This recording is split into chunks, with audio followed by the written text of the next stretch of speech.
now this is recording. RTI International Center for Forensic Science presents Just Science.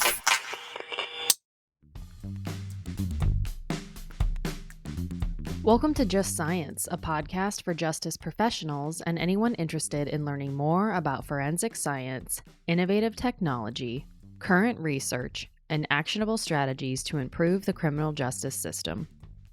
In episode 6 of the case study season, Just Science sat down with Karen Oswald, senior evidence specialist with the Suffolk County Police Department in New York, to discuss methods for identifying fingers and hands captured in evidentiary photos. As cell phone and camera technologies continue to improve, so does the quality of the images they produce. Most people today carry smartphones at all times, therefore more criminals are incriminating themselves with the photos they take.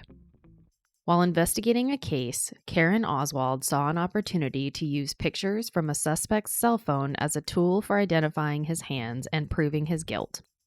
Listen along as she discusses techniques for identifying prints captured in evidentiary photos and the challenges associated with the processes in this episode of Just Science. Some content in this podcast may be considered sensitive and may evoke emotional responses or may not be appropriate for younger audiences.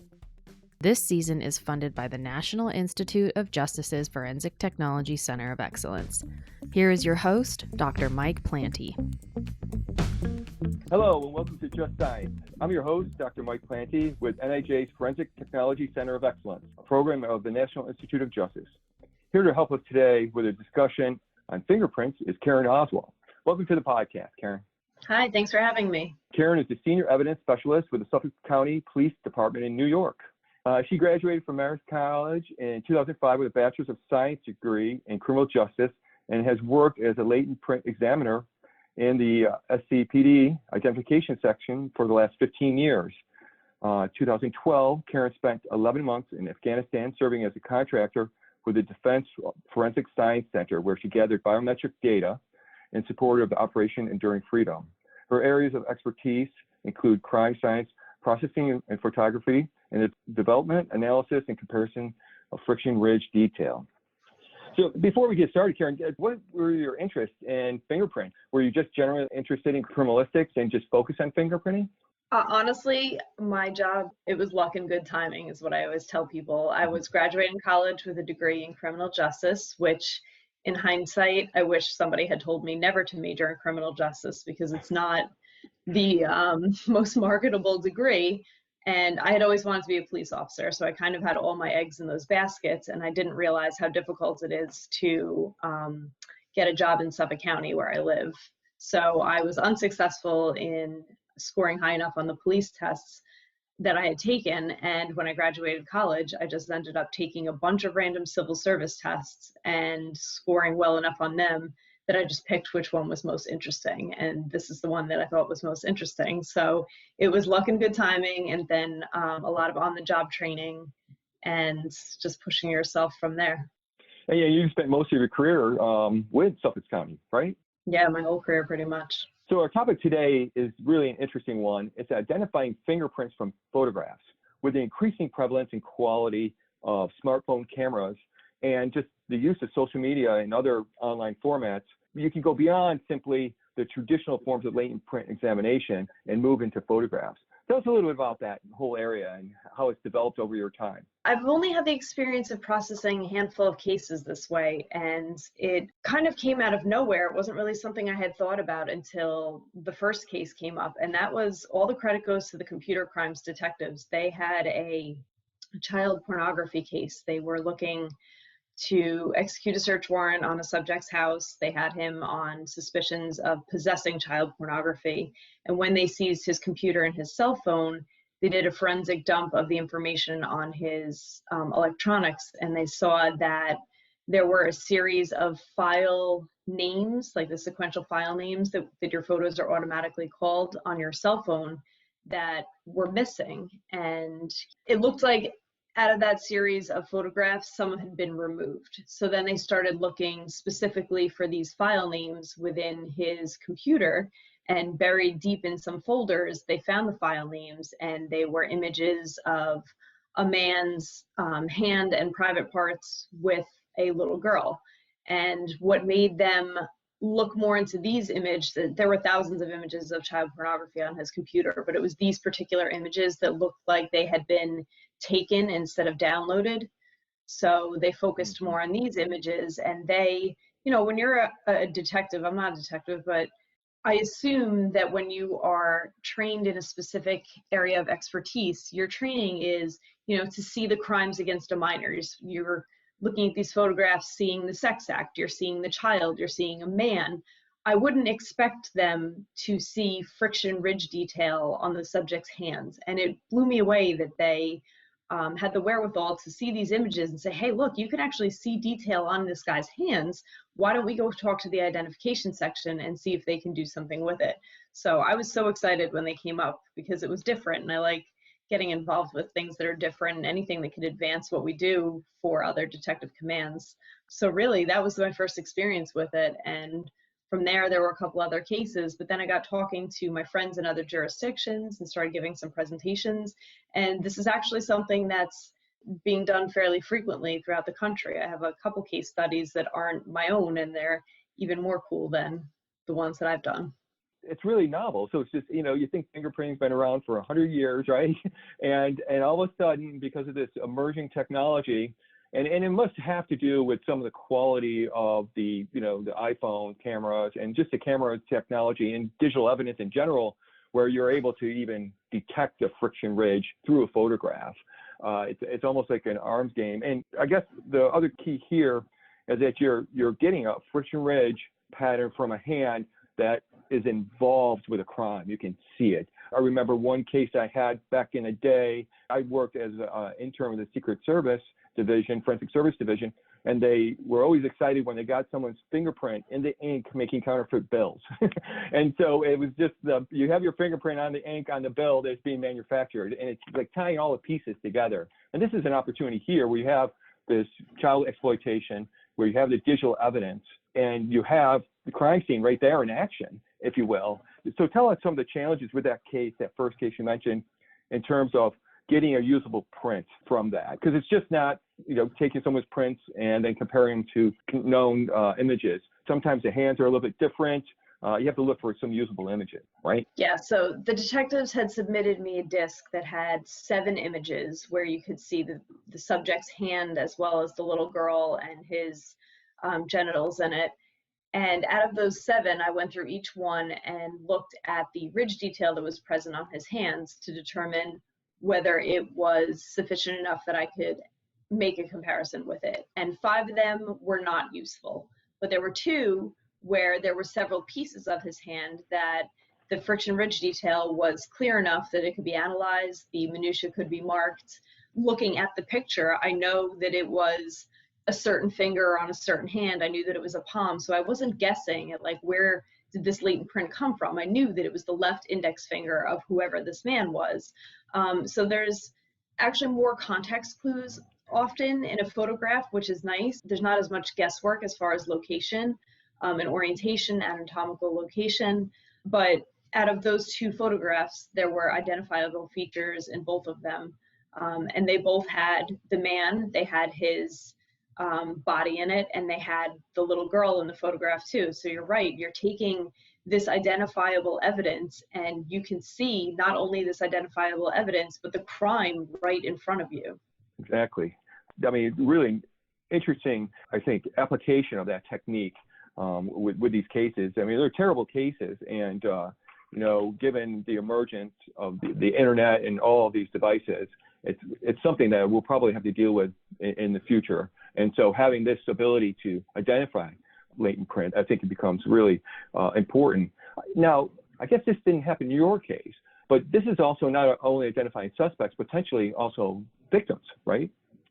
Yeah, absolutely. Actually, in this first case that I'm speaking about, the little girl she was 5 years old, and they had seized the electronics from this suspect, so they knew who the person in the picture should be. So they had a suspect right off the bat. And once I was able to identify the hands in the photograph to a previous arrest card of his, then they started looking into who the victim may be. And in his family, there were two little girls.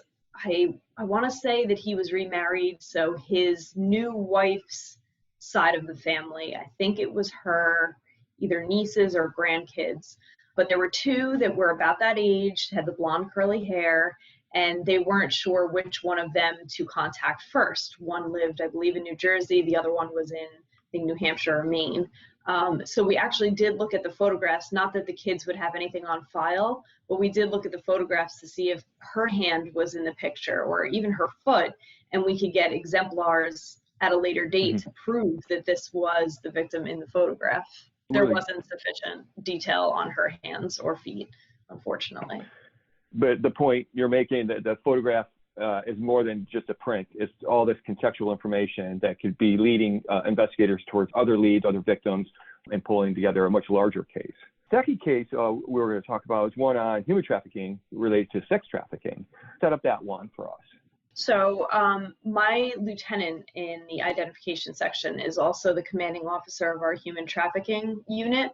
So he kind of wears both hats, and his detectives were working a case where they ended up coming in contact with the victim of the trafficking, and they were talking to her, and she gave her cell phone over to them, and they gave them permission to search. And within her cell phone, they found images of a man holding an Amazon gift card with the back of it facing up and the serial number scratched off. I don't know anything about kind of how human trafficking works, and he kind of gave me an inside view into it, but apparently these adult friend finder and Backpage websites where these girls are advertising allow payment through things like Bitcoin and Amazon gift cards. So what they saw, what I would have seen going through somebody's phone, is like a guy holding an Amazon gift card. I wouldn't have thought anything about it. But because they know that Amazon gift cards are used as payment on these sketchy websites, they know that this is probably their captor or their pimp sending them the key with which to pay for their sex ad. So he advised his detectives and said, hey, I know that my office has done a case like this before where they saw a hand in a photograph. Why don't you submit this to the ID section and see if there's any usable friction ridge detail, because then they can try to figure out who this man is, giving this Amazon gift card serial number to the woman that they were speaking to. Now, while I was going through that, analyzing and determining if there was sufficient ridge detail, the detectives were taking the serial number off of the Amazon gift card, and they were able to tie that serial number to specific ads that were posted on these sketchy websites. So once we identified the hand in the photograph, it quite literally put the payment, the tie between the trafficked woman's sex ads and the person holding the gift card, it tied it all together. That's tough evidence to deny. I never had anything to do with the serial number. Well, your hand is holding the card. Yeah, so that's another really great example where it goes beyond just identification, but it's almost culpability, right? Because you're pulling in the victims, the suspects, in a transaction and pulling together a more complete case. And I imagine that, it's just not one victim. Once you start tying phone records up, you can start identifying other victims and other ads. And that social network, again, is really important to link with these individuals. What other types of cases are you hearing? I mean, child exploitation, obviously, because of the images, it seems like an obvious one. But are there other types of cases you've heard this type of technique being used on pulling fingerprints off of photographs? Yeah, so I gave this presentation a couple of years ago, or I guess it was last year. Time is no concept of time this year, at the International Association for Identification Conference, was about these cases. And I said at the end of it that I would love to hear from anybody who has experienced a case like this before, especially those who have testified, because I've worked 3 cases, but I've never testified on it. I'm really curious to see how the court end goes. So I had a couple of people reach out to me from that, and then I did another podcast, and I got a lot of feedback from that one. And I had several women reach out to me and say that their agencies have done similar cases, and a couple of them have testified. There was one girl, I have the notes here, I want to make sure I give her the proper Reddit. Several crimes against children units definitely were involved. So there's a woman, Nova Grilly, from Charleston Police Department, and she conducted a manual comparison of a hand holding the murder weapon in a photograph.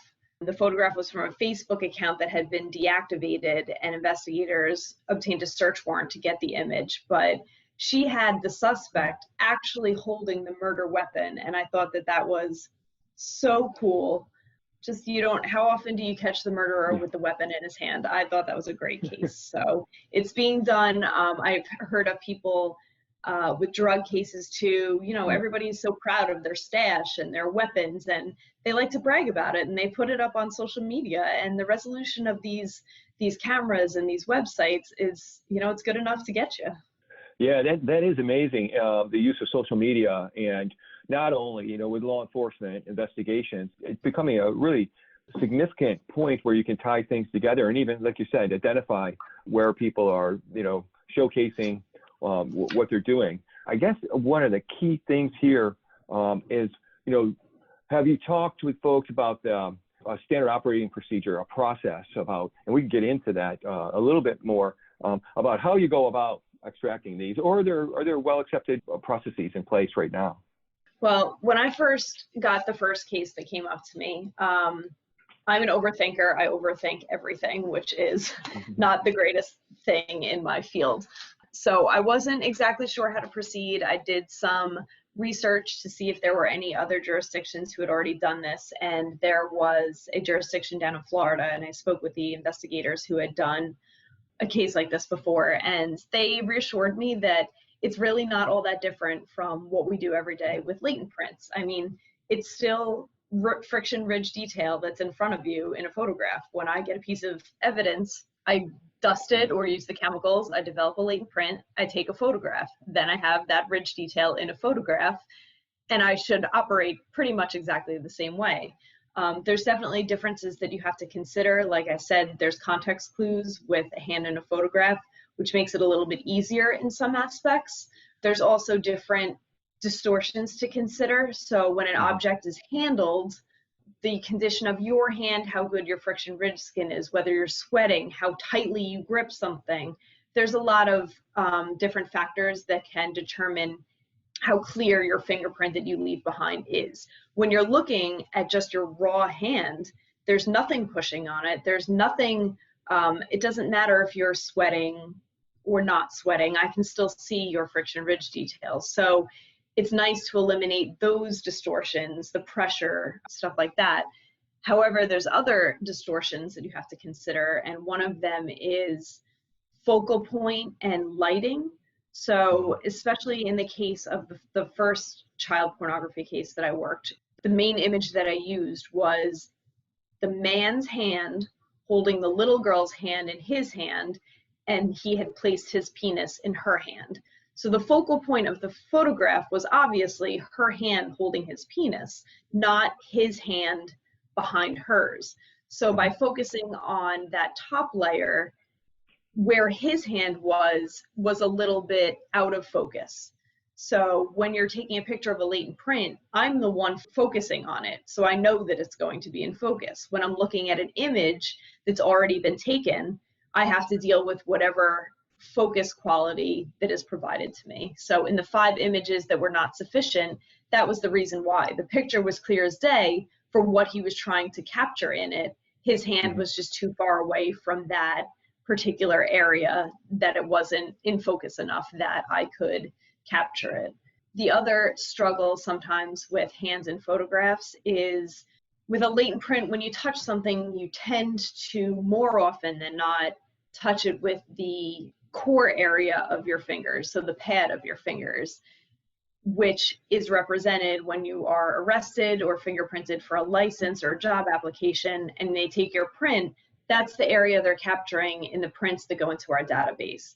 When you're taking a photograph, frequently they're holding an object and turning their hand in a way that you're seeing the side of their hands or the side of their palm, And those are areas that may not be captured in arrest records, database records. So if you're running the question print through a database, it may not hit only because that area is not recorded on inked cards.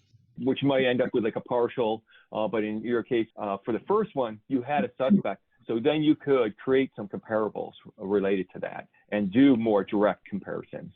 Right. So with the first case, I think I had 4 total areas of friction ridge detail that could be compared. But the only area, he had 1 arrest. It was a DWI from, I think, 1988.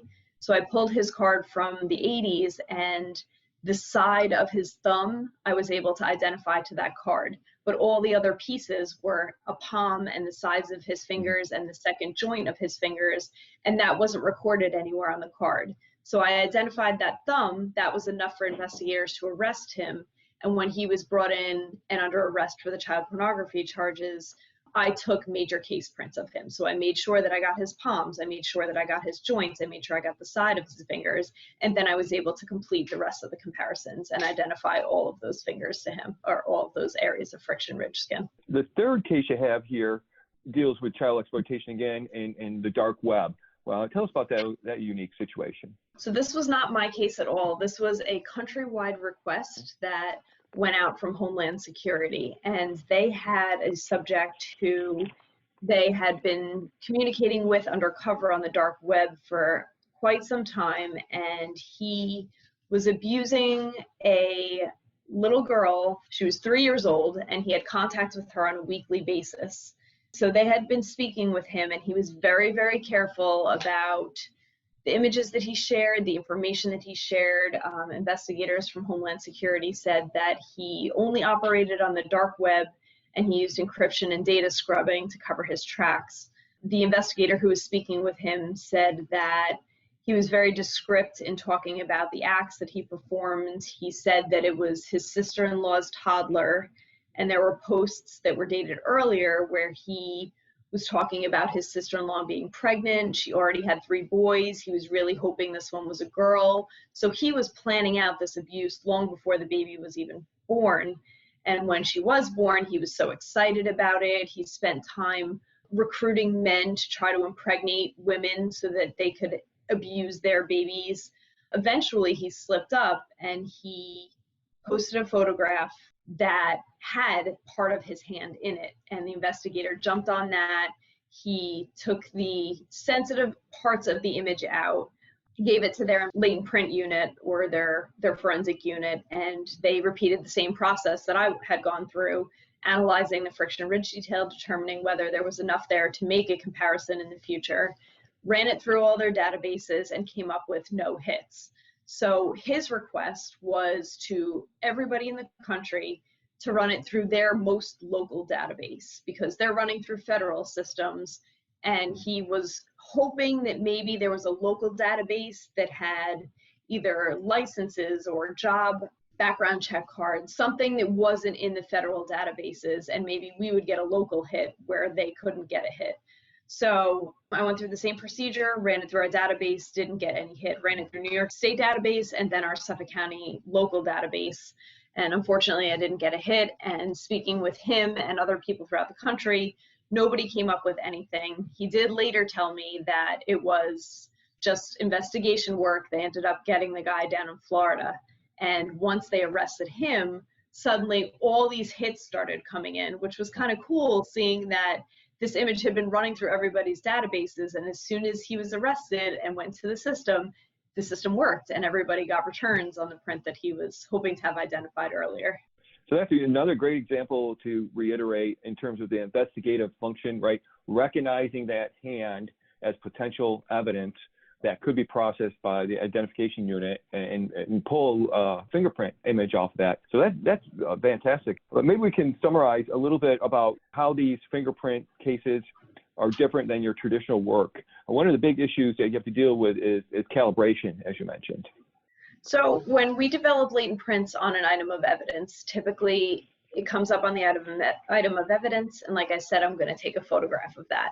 So I put the evidence under a camera, but I also include a scale. When I take that photograph, I can then import the photograph into a program like Photoshop or Foray, where I can measure that scale and calibrate it so that when a photo is printed out of that evidence, it's printed out at 1:1, meaning that the image I'm looking at is the actual size it is on the subject's finger. When it's entered into databases, it's important to calibrate it correctly so that the search and the computer and the algorithm that is applied to this print is accurate and you're getting the most accurate return. The issue with photographs is that you don't always have something that you can use as a measurement tool. So the second case with the Amazon gift card, the human trafficking unit had a suspect that they thought this might be. So the first thing I did was pull his fingerprint card and compare it, and it was him. So we didn't have to run that through a database.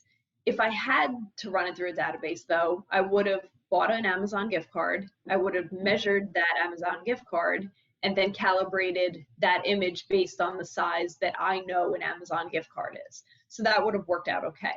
In the first situation, there was nothing where I had a known size. I couldn't measure anything within that photograph to try to guess at the size that I should calibrate the image. So if I don't have that option, you have to kind of guess. There's some literature out there that gives their opinion on typical men's right middle finger first joint size. You could try that. There's a mathematical equation. I was speaking with one of the girls who told me about a case that she was working in another jurisdiction, and she had sent me a mathematical equation that where you could try to figure out the size of the photo. And I did do that, and I did it with a real scale so that I could test the accuracy of it. And I came within 2 or 3 millimeters, so it was a pretty good equation if you have nothing else to go on. I've also been told that the databases have, most of them, I'm not sure if all of them do, but have the option of guessing at calibration based on ridge count. So you select a certain amount of ridges and the computer figures it out for you. So there are options out there. You just have to be aware that it should be calibrated in order to be entered into a database. If you have a suspect to compare it to just manually, then that's not that big a deal. Well, what about the analysis of these prints? Any significant differences there? The most important thing to remember when you're looking at a finger in a photograph is that it's going to appear as a mirror image from what it looks like on the inked card. So when you're looking at your hand and you may see your pattern looks like a right slant loop, when you turn your finger over and deposit that finger on a card, what's left on the card is a left slant loop. So the most important thing to remember before you do any comparisons or any database searches is to invert or to flip that image along the axis that provides the opposite image. You don't want to end up looking for a right slant loop because that's what it looks like in the photo when actually it would appear as a left slant loop on your card. Talked a little bit about distortion, but again, the lighting, any kind of debris or any other object that could interfere with that might cause you to get a partial. But those are things that might be a little bit different than a direct, pulling a latent print directly off something. Right, like when you're holding an object, the Amazon gift card, it covered all of the main patterns on the guy's hand, and I was left with just really sides of the palm and sides of the fingers to look at, whereas if he were grabbing a cup or holding the Amazon gift card and I processed the gift card itself, I would probably come up with more of the pattern area of his fingers rather than the sides. Any other points of consideration between the two, your traditional typical latent print examination and ones taken from photographs? As far as the analysis goes, that's pretty much it. Just recognizing the difference in types of distortion that you could see, the fact that you have to flip the photo to get the accurate pattern shape. I also feel that there's less ambiguity when it comes to the characteristics themselves. Like I said, deposition pressure and the object that you're handling, a lot of these factors can influence how ridges appear on an item versus how they actually look on your hand. And you'll see a lot that you have a ridge ending that actually looks like a bifurcation, or a bifurcation that looks like a ridge ending. And when you're looking at the photograph of a hand, I feel like it's more obvious what the characteristic actually is. If it's a ridge ending, it's going to look like a ridge ending. If it's a bifurcation, it's going to look like a bifurcation, because there isn't pressure pushing these ridges together or other factors that may make it appear a little bit differently. So I think that's a little bit easier sometimes. I also think that when I look at photographs, I've noticed that the ridges tend to appear lighter than the furrows, which is typically the opposite. If you're looking at a fingerprint and you're processing it in, black powder, you would typically have white furrows and dark ridges. But when you're looking at a photograph, the furrows are deeper and the ridges are casting shadows within the furrows. So when you're looking at a photograph, I noticed that the furrows typically appear darker than the ridges. And if you have a real clear photograph, you can actually see the sweat pores along the tops of the ridges, and that takes out a little bit of the guesswork. Am I looking at black? Am I looking at white? Am I looking at ridges? Am I looking at furrows? If you can see the pores right along the ridges, you know what you're looking at. Oh, wow. So it's kind of flip the image and then kind of a reversal of what you would expect in terms of the ridge and the furrows. Those are great insights. It doesn't seem like, based on our conversation, that this is going away. And in fact, there seems to be a lot of opportunity given, again, the proliferation of cameras, the use of cameras, social media platforms, where we can certainly think about, especially child exploitation, but things like drug dealing, identifying gang members, assault, going through and curating different social media posts, and of course, dumping a phone. What do you see are key areas for specifically in this? Would you like to see more attention in terms of identifying fingerprints from photographs?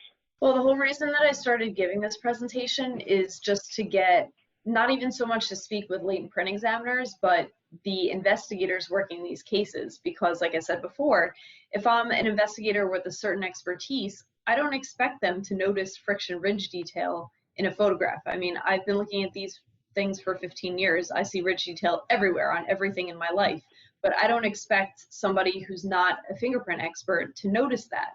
So I really wanted to talk about it even more so to investigators in other units, just to kind of put the bug in their head. And I've received such great responses where people say, hey, I'm going to bring that back. I'm going to tell my unit about that. It makes their job a little bit easier if they have this one additional piece of evidence they can lean on us to support them with. So I think just getting the word out to consider when you do have photographs or your social media accounts or whatever the case may be, a cell phone. I mean, there's nothing more powerful today than people's vanity. They love taking pictures of themselves. They love taking pictures with all their drugs, their guns, and especially with the child pornography. I mean, those photos are the most precious thing to these people. So they're going to take them, they're going to keep them, and unfortunately their hands are going to be all over it. When I was reviewing the material you sent, are there different techniques you can use, maybe lighting techniques, to modify the photograph to enhance the fingerprint? Or does that maybe introduce other distortions? So similar to latent prints, when we develop a print on an item of evidence, we will bring it into a Photoshop to try to further process the image digitally. And you would do the same thing with the photographs that actually contain the hand. I do find that I don't do as much digital processing with the fingers in photographs that I do with latent prints, especially where there's a hot spot either caused by a flash or sunlight. Once you start to adjust the brightness and the contrast, you're really bringing out that hot spot. So I actually kind of like taking the image as is and just grayscaling it. I don't mess around too much with any sort of other modifications. You certainly have the option to, but I find that I do less digital processing on hands and photographs than I would do on a latent print. Any other final takeaways you'd like to share? The only other thing that I wanted to mention was that, and it took me a long time and I still get caught up in this, I'm so used to saying latent prints. I mark my prints as L001 on my reports. I'm so trained to say latent prints that when you get a hand in a photograph, they're not latent prints, you can see them. So I have to be very conscious of calling them either friction ridge detail or friction ridge skin or finger or palm. And I did mess that up on my first case. My report says, latent prints 1 through 4, but it's easily explainable if you had to. But it's just something to keep in the back of your head when you're writing your reports or speaking in court, to try to use different terminology to apply to the situation. Well, great. I'd like to thank our guest today, Karen Oswald, for sitting down with Just Science to discuss the topic of examining fingerprints from photographs. Really important work. Thanks, Karen. Thanks, Mike. If you enjoyed today's conversation, be sure to like and follow Just Science on your podcast platform of choice. For more information on today's topic and resources in the field of forensic science, visit forensiccoe.org. I'm Mike Planny, and this has been another episode of Just Science. In the next episode of Just Science, we sat down with John Vanderkloek and Marcus Montooth from the Indiana State Police to discuss erroneous identification with the Lana Kanan case. Opinions or points of views expressed in this podcast represent a consensus of the authors and do not necessarily represent the official position or policies of its funding.